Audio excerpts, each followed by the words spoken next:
की वजह से इस पैनल में यहाँ पर हूँ, और जो भी कुछ बोल पा रहा हूँ सर की वजह से ही बोल पा रहा हूँ। सर ने हमें बहुत ज़्यादा सपोर्ट किया है आज तक। और साथ में जो हमारे सभी लीडर्स हैं, सभी लीडर बहुत ज़्यादा सपोर्ट करते हैं। और स्पेशली मैं यहाँ पर थैंक यू कहना चाहूँगा हमारे gold level leader doctor Safi Mohammad sir को, कि सर भी हमें बहुत कुछ सिखाते हैं अपने जब भी किसी भी पैनल में आते हैं, चाहे ओपीपी देते हैं चाहे एलडीपी देते हैं। सर बहुत अच्छी तरीके से हमें कुछ ना कुछ सिखाते रहते हैं हमेशा। या फिर कोई फिजिकल सेमिनार भी होता है, उसमें भी सर बहुत अच्छे तरीके से एक एक चीज़ों को प्रेजेंट करते हैं और हमें हमेशा मोटिवेट करते हैं। तो थैंक यू कहना चाहूँगा, और मैं अपने ऐसे छोटे से इंट्रोडक्शन के साथ अपने सेशन को स्टार्ट करना चाहूँगा। तो जैसे कि आज मुझे सब्जेक्ट दिया गया था वो एक्विलाइफ के ऊपर, आज एक एक्विलाइफ के ऊपर प्रोडक्ट ट्रेनिंग होने वाली है। एक्विलाइफ हमारा एक बहुत ही ज़्यादा मोस्ट डिमांडिंग प्रोडक्ट है, और इसके बहुत सारे बेनिफिट हैं। तो उसके हम सभी बेनिफिट तो नहीं जान पाएंगे, लेकिन कुछ बेनिफिट ऐसे हैं जो मैं आपको यहाँ पर बताने की कोशिश करूंगा। तो हम बात करते हैं बेसिक नॉलेज ऑफ एक्विलाइफ, यानी कि एक्विलाइफ के बारे में बेसिक नॉलेज की हम बात करेंगे आज।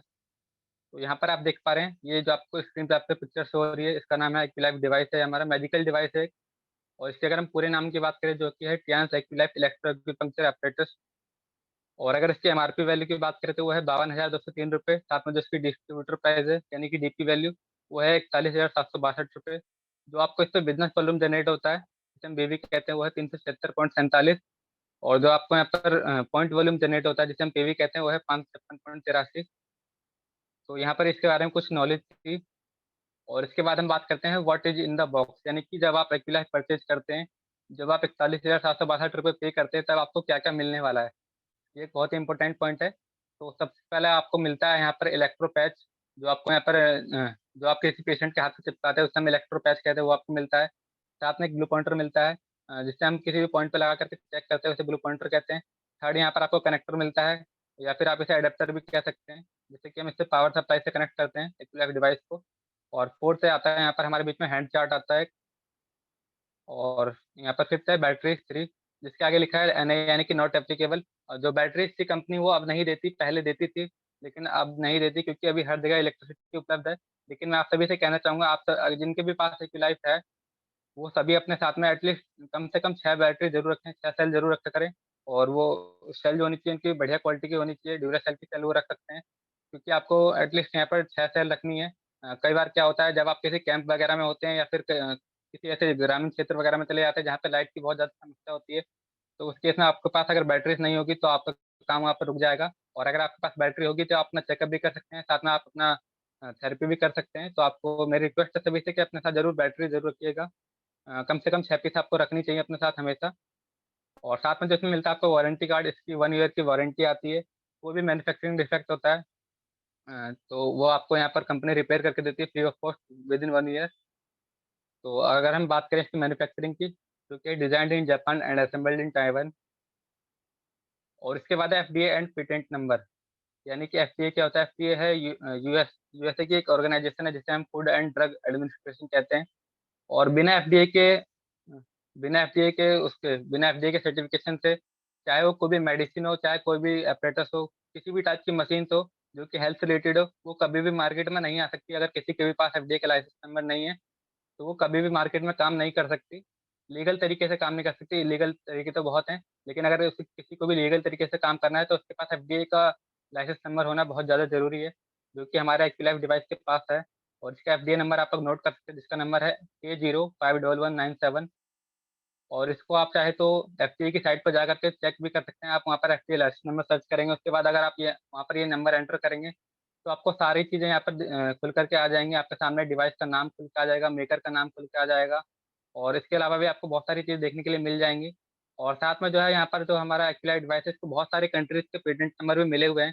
जैसे कि यूएस का मिला हुआ है, जापान का मिला हुआ है, ऑस्ट्रेलिया का है, कोरिया का है, जर्मनी का है, ताइवान का है, मलेशिया का है, और ताइवान मेडिकल इक्विपमेंट नंबर भी है हमारे पास। तो ये सारे यहाँ पर नंबर हैं, आप चाहे तो इसका स्क्रीनशॉट ले सकते हैं या फिर इन्हें नोट भी कर सकते हैं। और इसके हम बात करते हैं, उसके बाद हम बात करते हैं व्हाट इज टीसीएम, यानी कि टीसीएम क्या है। Traditional Chinese medicine is defined as a science governing the theory and practice of traditional Chinese healthcare philosophy, which include products based on herbs, acupuncture, massage, and qigong being practiced for the last 5,000 years। पारंपरिक चीनी चिकित्सा को पारंपरिक चीनी स्वास्थ्य देखभाल दर्शन के सिद्धांत और व्यवहार को नियंत्रित करने वाले विज्ञान के रूप में परिभाषित किया गया है, जिसमें पिछले 5,000 वर्षों से जड़ी बूटियों, एक्यूपंक्चर, मालिश और किंगोंग पर आधारित उत्पाद शामिल है। तो अभी आप यहाँ पर समझ गए होंगे कि टीसीएम क्या है। टीसीएम एक ऐसी थेरेपी है जिसे जिसे हम जो कि पिछले 5000 साल से काम करते हुए आ रही है, यानी कि बहुत ही ज़्यादा पुरानी थेरेपी है। और ये आयुर्वेद के समय से, और मैं यहाँ पर कहना चाहूँगा, जो आज के समय में एक हमारे देश के लिए एक बहुत ही बड़ी विडंबना है कि जो आयुर्वेद भारत से स्टार्ट हुआ था और उसी आयुर्वेद को आज भारत यहाँ पर भूलता जा रहा है। सबको यहाँ पर बस एलोपैथ के पीछे सब भागते जा रहे हैं। कोई भी यहाँ पर आयुर्वेद को बिल्कुल भी सपोर्ट नहीं दे रहा, लेकिन अभी कोरोना के बाद से काफ़ी लोग आयुर्वेद के सपोर्ट में वापस आए हैं। और जो कंपनियाँ बिल्कुल बंद होने के कगार में थी, आयुर्वेद से रिलेटेड जो भी कंपनियाँ थी, जैसे कि डाबर थी, पतंजलि थी, ये सब बिल्कुल बंद होने के कगार पे थी। लेकिन जैसे ही कोविड आया था, जैसे ही लॉकडाउन लगा था, उस समय उसके बाद ये कंपनियाँ दोबारा से एक्टिव हो गई और आज ये सभी कंपनियाँ बहुत अच्छे तरीके से ग्रोथ कर रही हैं। क्योंकि लॉकडाउन के बाद कई सारी कंपनियाँ जो हैं, वो आयुर्वेद पे वापस लौटी थी। लोगों का बिलीव वापस से पहुँचा था आयुर्वेद के ऊपर, और जिसकी वजह से ये कंपनियाँ सर्वाइव कर पाई थी अपने आप को, नहीं तो ये बिल्कुल बंद होने के कगार पर थी। तो अभी आप यहाँ पर टीसीएम को समझ पा रहे होंगे कि टीसीएम पिछले 5000 साल से वर्क करता हुआ आ रहा है, जिसमें कि आपको जड़ी-बूटियों से आपका इलाज किया जाता था, एक्यूपंक्चर से इलाज किया जाता था या फिर मालिश भी की जाती थी। और चिंगोंग चिंगोंग का मतलब है यहाँ पर है कि योगा का एक आसन होता है, योगा योगा की तरह होता है, योगा का एक प्रकार होता है। तो ये सब शामिल है टीसीएम के अंदर, और इन्हीं सब से टीसीएम से आपका ट्रीटमेंट किया जाता था। और अभी हम बात करते हैं कि प्रेशर की definition, A form of alternative therapy in which manual pressure is used to stimulate specific points on the body along what are considered to be lines of energy। वैकल्पिक चिकित्सा का एक रूप जिसमें शरीर पर विशिष्ट बिंदुओं को उत्तेजित करने के लिए मैनुअल दबाव का उपयोग किया जाता है, जिसे ऊर्जा की रेखाएं माना जाता है। अभी आप यहाँ पर आपके स्क्रीन पे एक पिक्चर शो हो रही है, जिसमें कि आप देख सकते हैं एक थर्ड पर्सन जो है, वो किसी व्यक्ति के हाथ पे उनके एक्यूप्रेशर कर रहा है, यानी कि एक्यूप्रेशर का पॉइंट दबा रहा है। अच्छा, अब मैं यहाँ पर आप सभी से कहना चाहूँगा, एक्यूप्रेशर बहुत बढ़िया थेरेपी है, बहुत ही कामयाब थेरेपी है। और सिर्फ एक्यूप्रेशर ही नहीं, हमारे पास जितने भी ग्रीन ग्रीन थेरेपीज़ हैं, जैसे कि आपने वाटर थेरेपी का नाम सुना होगा, कलर थेरेपी का नाम सुना होगा, म्यूजिक थेरेपी है, सुजोग थेरेपी है, कपिंग थेरेपी है, एक्यूप्रेशर, एक्यूपंक्चर, इलेक्ट्रो एक्यूपंक्चर, इस तरीके की बहुत सारी थेरेपी हैं, जो कि सभी ग्रीन थेरेपी के अंदर आती है। ग्रीन थेरेपी यानी कि नेचुरल थेरेपी के अंदर आती है। और उसमें जो है एक्यूप्रेशर भी एक ग्रीन थेरेपी का एक प्रकार है, एक्यूप्रेशर। और एक्यूप्रेशर के बहुत अच्छे रिजल्ट हैं, इसमें कोई डाउट नहीं है, और काफ़ी लंबे समय से वर्क करता आ रहा है, तो इसके बहुत अच्छे रिजल्ट हैं और लोगों को इसके बेनिफिट भी मिलते हैं। लेकिन मैं आप सभी से कहना चाहूँगा, एक्यूप्रेशर में क्या होता है, मान लेते हैं हमारा पॉइंट जो है लीवर का पॉइंट है। आप सभी के पास अगर चार्ट होगा तो आप अपने चार्ट में देख सकते हैं। मान लेते हैं हमारा लीवर का पॉइंट है, बिल्कुल हाथ के बिल्कुल सेंटर में है, जो हमारा हथेली जो होती है इसके बिल्कुल सेंटर में है। लेकिन अगर हम उससे बाय चांस अप्रोक्स 1 से 2 सेंटीमीटर भी अगर आगे-पीछे कर रहे हैं, पॉइंट को दबा रहे हैं, तो उसमें क्या होगा, हम एक्यूप्रेशर अगर हम कर रहे हैं तो हमको पेन तो होगा, लेकिन हमारी जो बीमारी को हम ठीक करने की कोशिश कर रहे हैं, यानी कि हम लीवर को रिपेयर करने की कोशिश कर रहे हैं, उसका हमको बेनिफिट नहीं मिलेगा, हमको पेन होगा बट उसका कोई भी बेनिफिट नहीं होगा। तो ये एक्यूप्रेशर का ये इसे हम एक्यूप्रेशर कहते हैं। और एक्यूप्रेशर के रिजल्ट की अगर हम बात करें किसी भी बीमारी को ठीक करने के लिए, तो वो लगभग 50 से 55% का रिजल्ट है कि एक्यूप्रेशर में 50 से 55% बीमारी ठीक हो जाती है। और इसी के बाद अगर हम बात करें एक्यूपंक्चर की, a form of alternative medicine and a key component of traditional Chinese medicine in which thin needles are inserted into the body। वैकल्पिक चिकित्सा का एक रूप और पारंपरिक चीनी चिकित्सा का एक प्रमुख घटक, जिसमें पतली सुइयों को शरीर में डाला जाता है। अभी हमारे बॉडी में कुछ मेरिडियंस पॉइंट होते हैं, 12 मेरिडियन पॉइंट होते हैं, जिसमें कि 12 मेरिडियन पॉइंट होते हैं, और उन एक-एक मेरिडियन पॉइंट के बहुत सारे अपने चैनल्स होते हैं, और उन चैनल्स को हम यहाँ पर मेरिडियन पॉइंट कहते हैं। तो अभी आप पिक्चर में देख पा रहे होंगे जिस तरीके से, यहाँ पर एक जो थर्ड पर्सन है, वो किसी इंसान के पीछे जो एक्यूपंक्चर के जो सुई होती है, नीडल्स होती हैं, वो इंसर्ट करा है उनके मेरिडियन पॉइंट में, जिसकी वजह से क्या होता है, एक्यूपंक्चर अगर हम कर रहे हैं, एक्यूपंक्चर बहुत ही कामयाब थेरेपी अपने आप में, जैसे कि एक्यूप्रेशर था उसी तरीके से एक्यूपंक्चर है। एक्यूप्रेशर में हम हाथ से प्रेशर डालते थे, और एक्यूपंक्चर में क्या करते हैं, हम यहाँ पे नीडल्स इंसर्ट कर देते हैं मेरिडियन पॉइंट पे, जिससे कि हमारी बीमारियाँ ठीक होती हैं। और अगर मैं बात करूँ एक्यूपंक्चर के रिजल्ट की, जो कि लगभग 60 से 65% तक है, यानी कि एक्यूप्रेशर का 55 से 50 से 55%, और एक्यूप्रेशर का 50 से 55%, और एक्यूपंक्चर का जो है वो 60 से 65% जो है इसका रिजल्ट है। बहुत ही शानदार रिजल्ट है इसका भी। लेकिन इसमें भी एक लॉस है हमारा, इसमें भी एक हमें एक नुकसान है। मान लेते हैं जो हमारा कोई भी पॉइंट से अगर हम हल्का-सा भी 1-2 सेंटीमीटर भी अगर इधर उधर लगा दे पॉइंट में, अगर हम नीडल्स को एक दो सेंटीमीटर भी इधर उधर इंसर्ट कर दे, उसमें क्या होगा, उसमें हमको पेन तो होगा और हमें इसका कोई भी रिजल्ट नहीं मिलेगा, यानी कि बेनिफिट कोई नहीं होगा। पेन तो हमें होगा लेकिन कोई भी रिजल्ट नहीं मिलेगा। और एक्यूपंक्चर की जो थेरेपी है, इसको सिर्फ वही लोग कर सकते हैं जिनको बहुत ज़्यादा एक्सपीरियंस है, जिनको एग्जैक्ट पॉइंट का पता है, लोकेशन का पता है कि ये पॉइंट इस जगह पर है, तो वो उसी जगह पर नीडल को इंसर्ट करते हैं। लेकिन अगर कोई भी न्यू पर्सन या फिर जिनको भी एक्सपीरियंस नहीं है, अगर वो करें तो वो पॉइंट गलत जगह लगा सकते हैं। और ऐसे में क्या होगा, उनको पेन भी होगा पेशेंट को, लेकिन उनको कोई भी रिजल्ट नहीं मिलेगा, उनकी बीमारी जो भी हो ठीक नहीं होगी। तो ये एक्यूपंक्चर था हमारा। और हम बात करते हैं इलेक्ट्रो एक्यूपंक्चर, जिससे कि हम काम कर रहे हैं, जिससे हमारा एक्यूलाइफ डिवाइस काम करता है।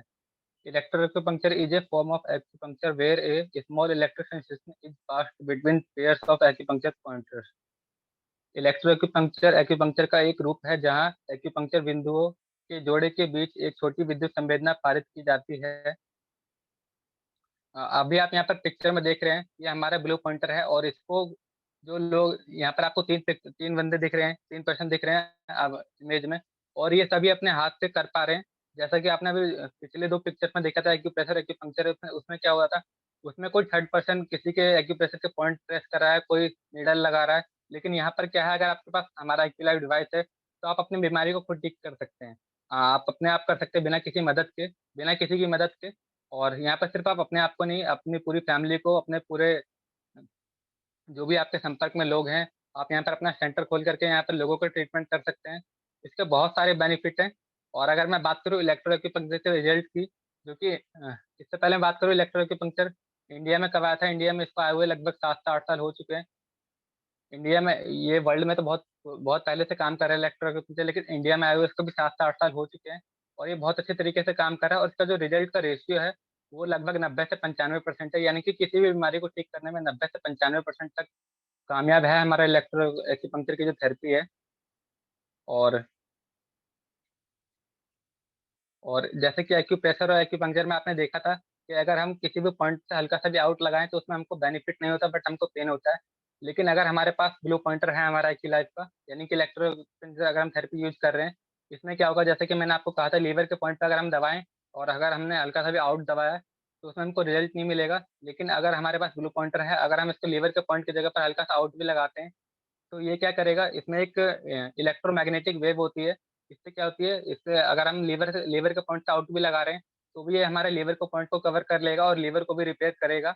ये इसका एक बहुत ही बड़ा बेनिफिट है। अगर आप गलत पॉइंट पे भी लगा रहे हैं तो भी आपको, पहली बात तो है, अगर आप गलत पॉइंट पे लगाएंगे तो भी आपको नुकसान नहीं करेगा।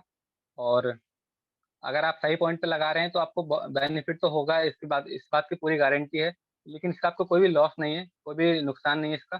तो बहुत ही कामयाब थेरेपी है, और इसके रिजल्ट जो है 90 से 95% है। तो अभी हमने एक्यूप्रेशर एक्यूपंक्चर और इलेक्ट्रो एक्यूपंक्चर की बात करी। अभी हम बात करते हैं कि इलाज को यूज कैसे करना है। अभी आपको आपके चार्ट में देख पा रहे होंगे आप सभी, ब्लैक डॉट पे जो आपको ब्लैक डॉट देखने के लिए मिलते हैं, उस पर आपको क्या करना है, उस पर आपको टच करना है, ब्लू पॉइंटर को प्रेस करना है, रिमूव कर लेना है। और उसके बाद आपको पेशेंट से पूछना है कि आपको यहाँ पर सेंसेशन कम आई थी, तेज आई थी, या फिर मीडियम आई थी। उस तरीके से आप पेशेंट से पूछ सकते हैं। और उसके बाद आपको उसको अपने पर्चे में नोट कर सकते हैं। इसी तरीके से ब्लैंक डॉट पे आपको करना है, ब्लैंक डॉट पे भी आपको हल्का सा प्रेस करना है, रिमूव करना है। और एग शेप फिगर, यानी कि जो अंडे के आकार का शेप आपको देखने के लिए मिलता है, जैसे कि यहाँ पर आप उदाहरण के लिए देख सकते हैं, आपके चार्ट में यहाँ पर जो आपकी मिडल फिंगर होती है फ्रंट साइड में, जो मिडल फिंगर होती है उसके नीचे आपको ब्लड शुगर का एक सर्कल मिलता है। उस तरीके के उस सर्कल को हम एग शेप फिगर कहते हैं, यानी कि जो अंडे के आकार का शेप होता है, उस पर आपको क्या करना है, उस पर ठीक उसी तरीके से एक शेप बना देना है, यानी कि सर्कल टाइप में बना देना है, जैसे शेप बना हुआ है। और नेक्स्ट आता है ऑर्गन पिक्चर। जैसे कि आपको ऑर्गन पिक्चर देखने के लिए मिलते हैं किडनी के, लीवर के, आपको उन पे भी ठीक इसी तरीके का फिगर बना देना है, सर्कल से बना देना है। और येलो पॉइंट आपको देखने के लिए मिलता है आपके चार्ट के बैक साइड में, 7 येलो पॉइंट होते हैं। इसका हम यूज नहीं करते चेकअप के लिए, हम इसका यूज नहीं करते, इसका हम सिर्फ और सिर्फ ट्रीटमेंट के लिए यूज करते हैं। और जो सिर्फ एक येलो पॉइंट है जिसे हम साउसेंग कहते हैं, वो हमारी इम्यूनिटी का पॉइंट होता है। और यहीं से हम अपने चेकअप के स्टार्टअप करते हैं। जब भी हम किसी नए नए पेशेंट का चेकअप करते हैं तो हम साउसेंग पॉइंट से पहले उसकी इम्यूनिटी चेक करते हैं, यानी कि इसकी रोग प्रतिरोधक क्षमता कितनी है। और हम उसकी इम्यूनिटी को पॉइंट को अपने पर्चे में नोट कर लेते हैं, और जितनी भी इसकी इम्यूनिटी की पॉइंट होती है उससे हम एक पॉइंट बढ़ा करके उसके बाद उसका चेकअप करते हैं। तो जो हमारा साउथ पॉइंट है ओनली वो चेकअप में आता है, बाकी कोई भी येलो पॉइंट ट्रीटमेंट के लिए यूज में आते हैं सभी चेकअप के लिए, और कोई भी पॉइंट चेकअप के लिए और कोई भी पॉइंट, सॉरी ट्रीटमेंट के लिए और कोई भी पॉइंट यूज में नहीं आता, ओनली चेकअप के लिए आते हैं। नेक्स्ट आता है हॉररी पॉइंट। जो हमारे हॉररी पॉइंट होते हैं, हॉररी पॉइंट कहते हैं, जैसे कि मैंने आपको बताया था 12 मेरिडियन पॉइंट होते हैं, उन्हीं के कुछ स्पेशल पॉइंट बने हुए होते हैं, यानी कि जो उनके चैनल्स होते हैं उनको हम हॉररी पॉइंट कहते हैं। और हॉररी पॉइंट भी आपको यहाँ पर चेकअप के लिए यूज में नहीं आते, ओनली ट्रीटमेंट के लिए यूज में आते हैं। और जो आपको लास्ट में मिलता है बॉक्स फिगर, यानी कि जो जो बॉक्स का जो जिस भी पॉइंट आपको यहाँ पर बॉक्स का फिगर देखने के लिए मिलता है, आपको उससे क्या करना है, जैसा बॉक्स बना हुआ है आपको उसी तरीके से एक बॉक्स बना देना है।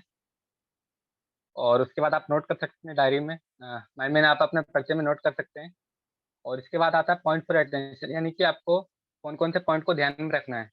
Use after 1 hour of having meal और ड्रिंकिंग, यानी यानी कि आपको एक गिलास का यूज करने से पहले या फिर आपको एक गिलास का यूज करने से जैसे कि अगर आपने अभी कुछ खाया है या फिर कुछ पिया है, तो आपको 1 घंटे का वेट करना है और उसके बाद आप एक गिलास का यूज करेंगे। आपको तुरंत यूज नहीं करना है, कम से कम आपको 1 घंटे का वेट करना है। Do not use the product if you feel to tired, अगर आप बहुत ज़्यादा थके हुए महसूस कर रहे हैं तो आपको एक गिलास का यूज नहीं करना, आपको पहले रेस्ट ले लेना है। अगर आप रिलैक्स महसूस करें तब जाके आप एक गिलास का यूज कर सकते हैं। नो कोल्ड शावर और drinking cold water after uses, आपको एक गिलास का यूज करने के बाद ना ही ठंडे पानी से नहाना, ना ही ठंडे पानी का यूज करना, ना ही ठंडा पानी पीना है। Recommend to drink a large glass of warm water after uses, it helps in expelling the toxins out of the body. यहाँ पर आपको जो रिकमेंडेशन की जाती है वो आपको एक गिलास का यूज करने के बाद एक गिलास हल्का गर्म गुनगुना पानी पीना है। गुनगुना या फिर आप गर्म पानी कह सकते हैं, कि आपको एक गिलास गुनगुना पानी पीना है। इससे क्या होगा, आपकी बॉडी में जितने भी टॉक्सिन्स हैं वो यूरिन के जरिए और मोशन जब आप पास करेंगे तो उसके जरिए जो भी आपकी बॉडी में टॉक्सिन्स होंगे वो आपकी बॉडी से आउट हो जाएंगे। और उसके बाद use only on dry hand and never on wait hand, आपको हमेशा इसका सूखा हाथों पे इस्तेमाल करना है, कभी भी आपको उसको गीले हाथ पे इस्तेमाल नहीं करना है। अगर हाथ आपके हाथ में कभी पसीना भी आता है चेकअप के दौरान या फिर ट्रीटमेंट के दौरान, तो आप उसको पहले पूछ सकते हैं। आप अपने हाथ को सूखे रखेंगे जब भी आप इसका यूज करेंगे तभी। और नेक्स्ट है remove the jewellery which get stick on, remove the jewellery which get stick to the pointer like a magnet. अभी आप एक्यूलेट का यूज जिस भी हाथ में करेंगे या फिर जिस भी पैर में करेंगे, आपको वहां पर ज्वेलरी को रिमूव कर देना है। अगर आपने कोई भी ज्वेलरी पहन रखी है साथ में या फिर कोई भी मैग्नेटिक चीज पहन रखी है, आई मीन कोई भी मेटल की चीज आपने यहाँ पर पहन रखी है, जैसे घड़ी पहन रखी है, आपने अंगूठी पहन रखी है, तो आप उन सबको यहाँ पर रिमूव करके साइड में रख सकते हैं। और जब आपकी थेरेपी या फिर चेकअप कंप्लीट हो जाए उसके बाद आप वापस से पहन सकते हैं। और next use gloves before using the machine for those patient who have some skin problem. और क्या और किसी पेशेंट को जिसको स्किन की प्रॉब्लम है, आप उसको चेकअप या फिर ट्रीटमेंट करने से पहले आप ग्लव्स का यूज करेंगे, जैसे कि आपको इन्फेक्शन ना हो जाए किसी भी तरीके का। तो यहाँ पर कुछ पॉइंट है जिनको आपको ध्यान में रखना है हमेशा। और साथ में आपके कुछ थेरेपी के रूल्स बने हुए हैं। Treat those point where you detect any intolerable sensation, यानी कि आपको उन पॉइंट का ट्रीटमेंट करना है जिन पे आपको चेकअप के दौरान आपने यहाँ पर देखा था कि आपको बर्दाश्त नहीं हो पा रही थी जिस भी पॉइंट पे, जिस भी ऑर्गन पे आपको बर्दाश्त नहीं हो पा रही थी पॉइंट, जिस भी ऑर्गन पे आपको सेंसेशन बर्दाश्त नहीं हो पा रही थी, आपको उन पॉइंट का अपना ट्रीटमेंट करना है।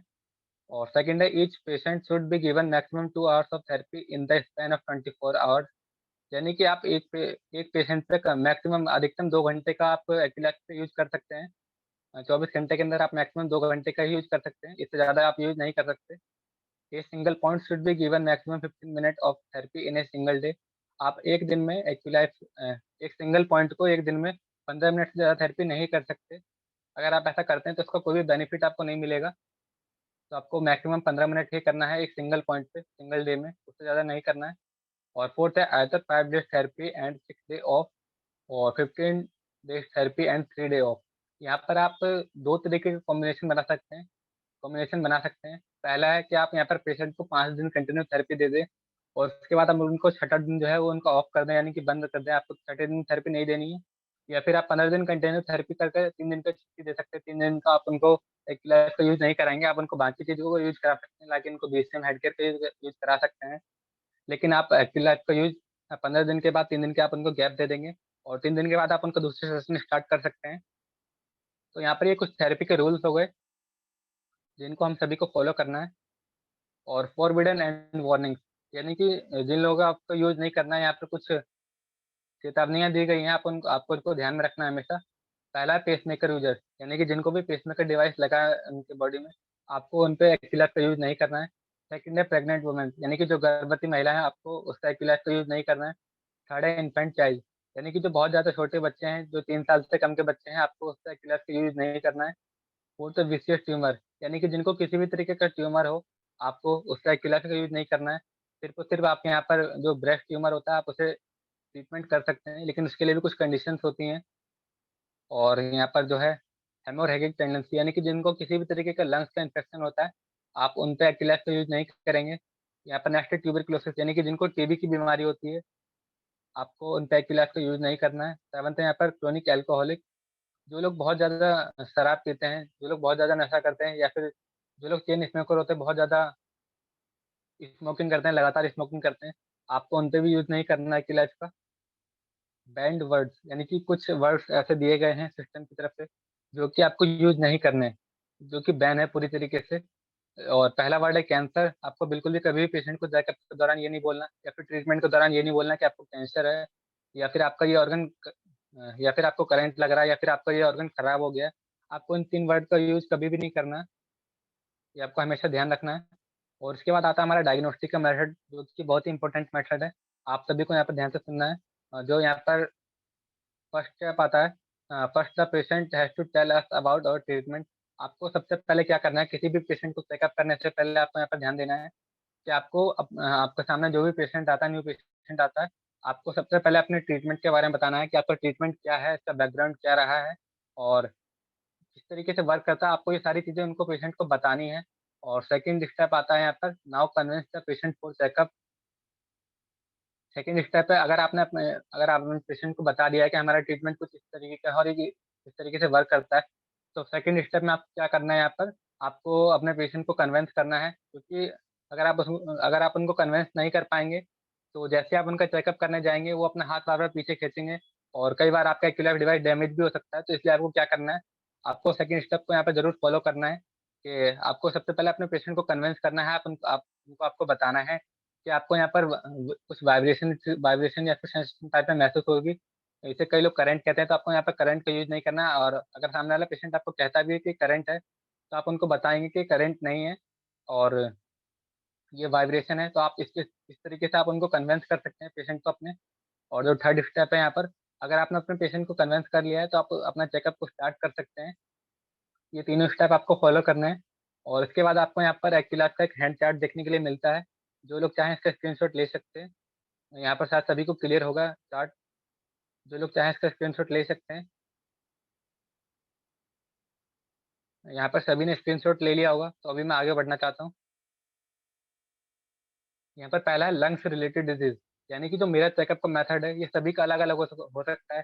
कई लोग यहाँ पर नंबर वाइज़ चेकअप करते हैं, यानी कि 1 से लेकर के 2, 3, 4, 5, 6, यानी कि जो 82 पॉइंट होते हैं हमारे फ्रंट साइड में हाथ के, उस पे चेकअप करते हैं। फिर लास्ट में 26 बैक साइड में जो होता है, उस पे चेकअप करते हैं। तो कुछ लोग नंबर वाइज़ करते हैं, कुछ लोग ऑर्गन बाय ऑर्गन करते हैं, या फिर कुछ कुछ लोग किसी और फिंगर बाय फिंगर करते हैं कि उन्होंने पहले फिंगर का कर लिया, पहले लेफ्ट फिंगर फिर राइट फिंगर, इस तरीके से करते हैं। लेकिन जो मेरा यहाँ पर चेकअप का मेथड है, कुछ इस तरीके का है, मैं यहाँ पर ऑर्गन टू ऑर्गन चेक करता हूँ।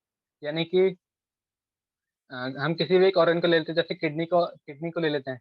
अब मैंने यहाँ पर किडनी के पॉइंट को चेक कर लिया, साथ में किडनी की वजह से कौन-कौन सी प्रॉब्लम हो सकती है, वो सारी मैं यहाँ पर जितनी बीमारी होती है किडनी से रिलेटेड, वो सारी हम यहाँ पर एक साथ चेक कर लेंगे। ठीक इसी तरीके से जैसे कि मैं आपको बताना चाहूँगा लंग्स से रिलेटेड डिज़ीज़, यानी कि मैं उदाहरण के लिए कहना चाहूँगा, जैसे मैंने लंग्स के पॉइंट पे सेंसेशन आ गई मुझे, तो यहाँ पर मैं बाकी के लंग्स से रिलेटेड जो डिज़ीज़ होती हैं, यानी जो लंग्स की वजह से प्रॉब्लम होती है, मैं उनको भी यहाँ पर चेकअप करूँगा साथ-साथ। इससे क्या होगा, इससे हमारा टाइम भी बचेगा और हमें बहुत ज़्यादा यहाँ पर परेशानी नहीं होगी बिल्कुल भी, और हम इसे बहुत ईज़ी तरीके से कर सकते हैं। ये मुझे बहुत ईज़ी तरीका लगता है चेकअप करने का। Just 1 minute.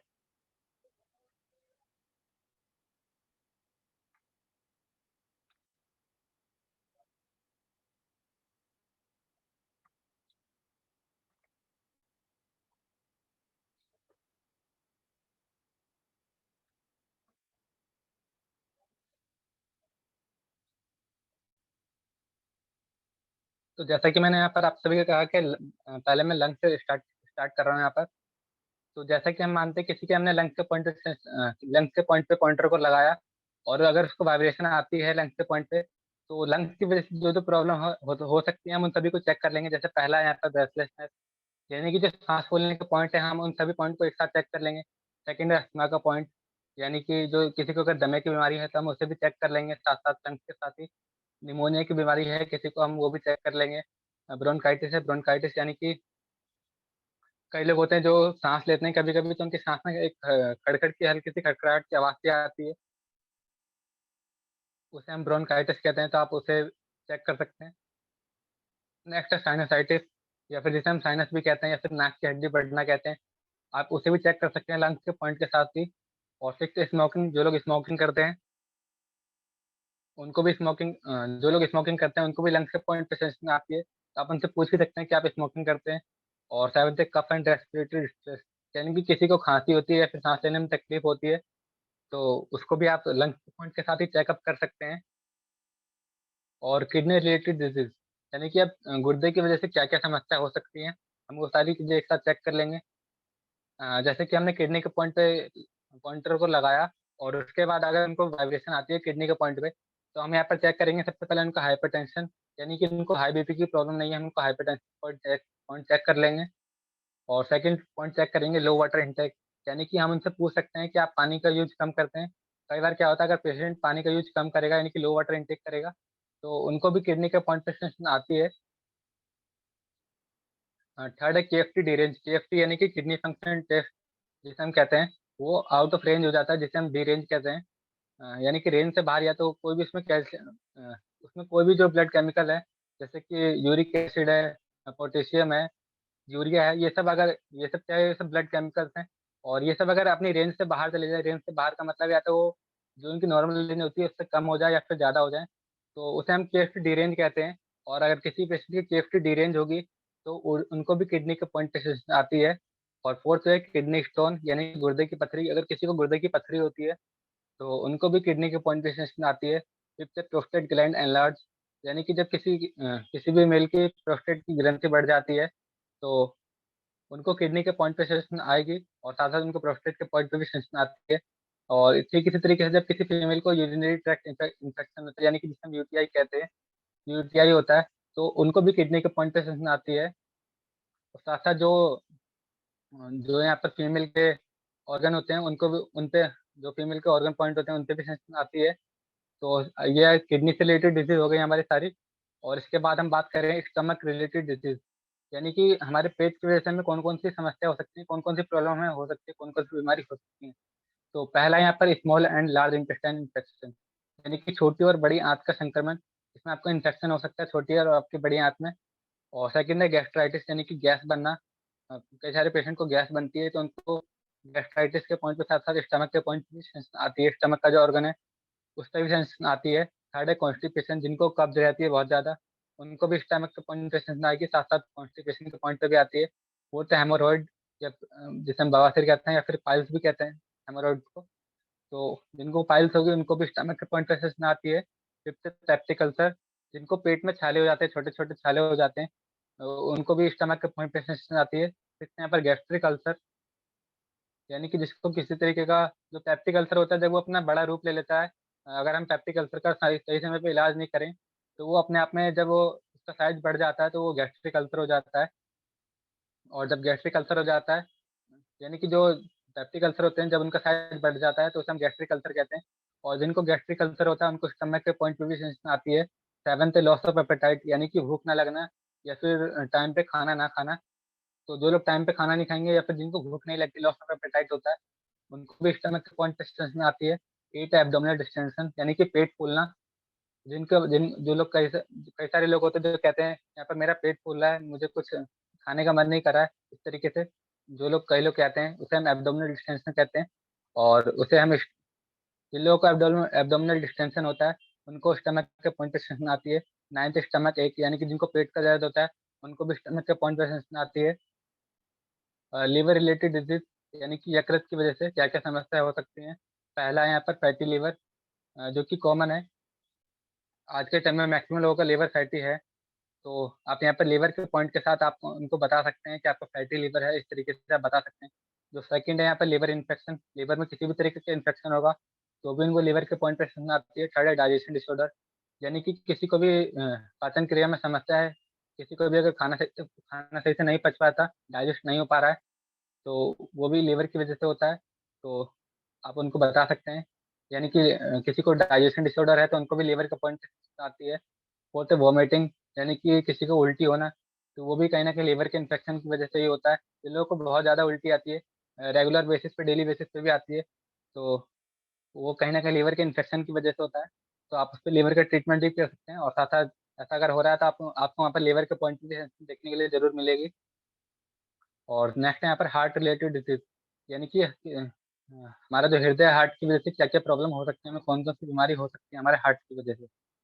पहला है डिस्लिपिडीमिया, यानी कि कोलेस्ट्रॉल लेवल का बढ़ना या फिर घटना। जो हमारे कोलेस्ट्रॉल लेवल होते हैं, हमारे जितने भी कोलेस्ट्रॉल होते हैं, चाहे वो एचडीएल हो, एलडीएल हो, और ट्रिग्लिसराइड्स हो, या फिर टोटल कोलेस्ट्रॉल हो, या फिर कुछ और हो, तो जितने भी कोलेस्ट्रॉल होते हैं, जब वो अपने नॉर्मल रेंज से बाहर चले जाते हैं, तो उसे हम डिस्लिपिडीमिया कहते हैं। आप यहाँ पर डिस्लिपिडीमिया की स्पेलिंग में देख पा रहे होंगे, लिपिड आपको यहाँ पर देखने के लिए मिल रहा है, जिसे हम, जब हम कोलेस्ट्रॉल करवाते हैं, उसे हम लिपिड प्रोफाइल भी कहते हैं। तो जब हमारी लिपिड प्रोफाइल जो है वो रेंज से बाहर चली जाती है, तो उसे हम डिस्लिपिडीमिया कहते हैं। और जिन लोगों को डिस्लिपिडीमिया होगा, उनको हार्ट के पॉइंट पे भी सेंसन आती है। और सेकंड है पर ब्लड प्रेशर, यानी कि जिसे हम बीपी की प्रॉब्लम कहते हैं, चाहे वो हाई हो चाहे लो हो, दोनों ही केस में आपको हार्ट के पॉइंट पे भी सेंसन मिलेगी। और आप उनका स्पेसिफिक पॉइंट भी चेक कर सकते हैं। अ, यानी कि हाइपोटेंशन और हाइपरटेंशन में भी चेक कर सकते हैं कि बीपी आपको हाई है या फिर लो है। आप उस तरीके से चेक करके बता सकते हैं। थर्ड है टैकीकार्डिया, या फिर जिसे हम रैपिड हार्ट बीट भी कहते हैं, दिल की धड़कन को तेज हो जाना, यानी कि जो दिल होता है हमारा, उसकी हार्ट बीट जो होती है वो तेज हो जाती है। उसे जिनकी रैपिड हार्ट बीट होगी, उनको भी हार्ट के पॉइंट पे सेंसेशन आती है। फोर्थ है कोरोनरी आर्टरी डिजीज, यानी कि जो हमारे हार्ट की जो आर्टरीज होती हैं, उनमें ब्लड का फ्लो बहुत ज़्यादा कम हो जाना, या फिर ब्लड का फ्लो बिल्कुल भी नहीं हो पाना। अ, उसे हम कह सकते हैं, यानी कि जो सीएडी होती है, यानी कि कोरोनरी आर्टरी डिजीज, इसमें क्या होता है, कई बार जो हमारे आर्टरीज होती हैं हार्ट की, उसमें कई बार ब्लड का सर्कुलेशन बहुत ज़्यादा कम हो जाता है, या फिर ब्लड सर्कुलेट नहीं हो पाता है। तो उस केस में क्या होता है, उस केस में हमें सीएडी, उससे हम कहते हैं। और जिन लोगों को सीएडी होती है, यानी कि कोरोनरी आर्टरी डिसीज, उनको हार्ट के पॉइंट पे भी सेंसिटिव जरूर आती है। तो यहाँ पर कुछ हार्ट की वजह से जो प्रॉब्लम हो सकती है, वो आपको यहाँ पर सारी चीज़ देखने के लिए मिली। और इसके बाद जो कुछ हमारे कॉमन पॉइंट रह जाते हैं, अगर हम यहाँ तक चेकअप कर लेते हैं, हार्ट तक हमारा चेकअप कर लेते हैं, यहाँ पर हमारा आधे से ज़्यादा चेकअप कंप्लीट हो जाता है। और इसके बाद हमारे कुछ कॉमन पॉइंट बचते हैं, जिनका भी किसी भी ऑर्गन से कोई लेना देना नहीं होता। तो इनको हम सिंगल सिंगल चेक कर लेंगे, जैसे कि इंसोम्निया है, इसको आप सिंगल चेक कर लेंगे। और लेफ्ट राइट हैंड है, यानी कि बाएं और दाएं हाथ आपको चेक करके बता सकते हैं। जिस भी आपको साइड वाइब्रेशन मिले, आप बता सकते हैं कि आपके लेफ्ट हाथ में या फिर राइट हाथ में पेन होता है, या फिर नंबनेस है, यानी कि सुनपन है, या फिर स्टिफनेस है, इस तरीके से आप बता सकते हैं। नेक्स्ट है लेफ्ट राइट फुट, यानी कि दाएं या फिर बाएं पैर में कुछ समस्या है, आप उनको बता सकते हैं। लेफ्ट राइट ब्रेन आर्टरी आप चेक करके बता सकते हैं।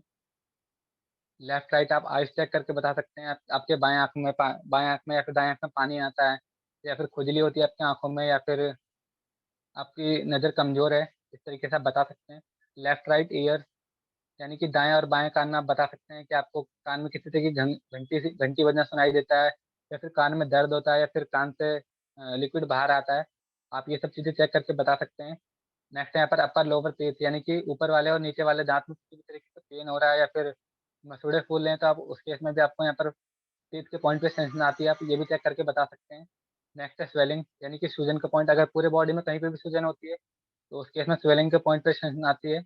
और स्वेलिंग के पॉइंट आप चाहे तो किडनी के साथ भी चेक कर सकते हैं, जब आपने किडनी का ऑर्गन चेक करा, साथ में आप यहाँ पर स्वेलिंग को भी चेक कर सकते हैं, या फिर आप सिंगल भी चेक कर सकते हैं, कोई इशू नहीं है। और नेक्स्ट यहाँ पर रूमेटिज्म, यानी कि गठिया बाय, ये जिसे हम आर्थराइटिस भी कह सकते हैं। जिन लोगों को आर्थराइटिस होगा, यानी कि जॉइंट्स पेन होगा, उनको भी उनको रूमेटिज्म के पॉइंट पे सेंसन आती है, आप चेक कर सकते हैं उनके पॉइंट को। इसके अलावा जो नेक्स्ट आता है हमारा स्किन का पॉइंट, आप स्किन के पॉइंट को चेक करके बता सकते हैं। पेन क्रियाज आप चेक कर सकते हैं किसी पेशेंट का, जिन लोगों को डायबिटीज होती है, उनको पेन क्रियाज के पॉइंट पे सेंसन आपको देखने के लिए मिलती है। साथ साथ उनको डायबिटीज के पॉइंट पे भी सेंसन देखने के लिए मिलती है। और कई बार उनको ब्लड शुगर के सर्कल पे भी सेंसन देखने के लिए मिलती है। अगर आपको तीनों पॉइंट कंफर्म हो जाते हैं, तो आप यहाँ पर पेशेंट को बिना किसी डाउट से कह सकते हैं कि आपको डायबिटीज है। और इसी तरीके से नेक्स्ट है इन्फ्लेम्ड इंटेस्टाइन, यानी कि आंतों में सूजन हो जाना। आपकी छोटी या फिर बड़ी आंत में, किसी भी आंत में सूजन हो सकती है, उसे हम इन्फ्लेम्ड इंटेस्टाइन कहते हैं।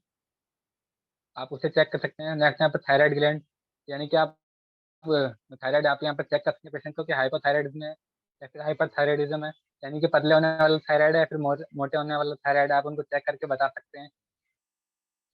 और उसके बाद यहाँ पर स्पाइनल कॉलम ऑन थंब, यानी कि जो हमारी रीढ़ की हड्डी का पॉइंट बना हुआ था हमारे अंगूठे पर, आप उससे चेकअप कर सकते हैं। और यहाँ पर आपकी पूरी सर्वाइकल से लेकर के लास्ट जो हमारी कोसिक्स स्पाइन होती है, आप वहाँ तक पूरे हिप्पोथेलिक के अंगूठे के माध्यम से चेकअप कर सकते हैं, क्योंकि जो हमारे अंगूठे पे होता है वो पूरा का पूरा रीढ़ की हड्डी का पॉइंट होता है हमारे, तो हम उस पर चेकअप कर सकते हैं। और उसमें हमारे कुछ एरिया बटे हुए हैं, जैसे सर्वाइकल है, थोरेसिक है, लंबर है, सैक्रम है, कोसिक्स है। इस तरीके से हमारे सारे स्पाइन एरिया बाय एरिया बटे हुए हैं, तो हम उसको चेक करके बता सकते हैं पेशेंट को कि आपके यहाँ पर कमर में दर्द होता है या फिर पीठ में दर्द होता है या फिर कमर के निचले हिस्से में दर्द होता है। इस तरीके से आप चेकअप करके बता सकते हैं स्पाइनल कॉलम के माध्यम से। और जो नेक्स्ट यहाँ पर हेड एक, यानी कि सिर दर्द का पॉइंट जो होता है, आप उसे भी चेक करके बता सकते हैं। माइग्रेन का पॉइंट, जिन लोगों को माइग्रेन होता है, बहुत ज़्यादा सर में दर्द होता है, बहुत ही ज़्यादा सीवियर वाला माइग्रेन होता है, उनको भी माइग्रेन की पॉइंट फिक्सेशन आती है, आप उनको चेकअप भी कर सकते हैं, ट्रीटमेंट भी कर सकते हैं। और नेक्स्ट यहाँ पर एलर्जी का पॉइंट, अगर किसी को किसी भी तरीके की एलर्जी होगी तो उनको एलर्जी के एक पॉइंट पे यहाँ पर सेंसेशन आती है, तो उनको चेक करके बता सकते हैं कि आपको एलर्जी है। और मैं अपने आज के सेशन को यहीं पर ही एंड करूंगा। तो थैंक यू आप सभी का कि आप लोगों ने मुझे यहाँ पर इतने ध्यान से सुना। और मुझे लगता है मेरा सेशन यहाँ पर काफ़ी ज़्यादा लंबा हो गया, क्योंकि मैंने यहाँ पर काफ़ी ज़्यादा टाइम ले लिया। तो आप सभी का थैंक यू कि आप लोग यहाँ पर लास्ट तक बने रहे। और मैं अपने आज के सेशन को यहीं पर ही एंड करूंगा। थैंक यू आप सभी साथियों का। Better chance, better life, 100 year healthy life, wish you success, go HD. Thank you sir, thank you. And over to Asad Ali sir. Thank you Roshan ji, thank you. बहुत एक्सीलेंट, जबरदस्त आपका एलडीपी सेशन रहा। और सबने, मैं आई होप के सबने, मैं समझता हूँ, नोट भी किया होगा, क्योंकि बहुत सारी अच्छी जानकारियां आप देते हो।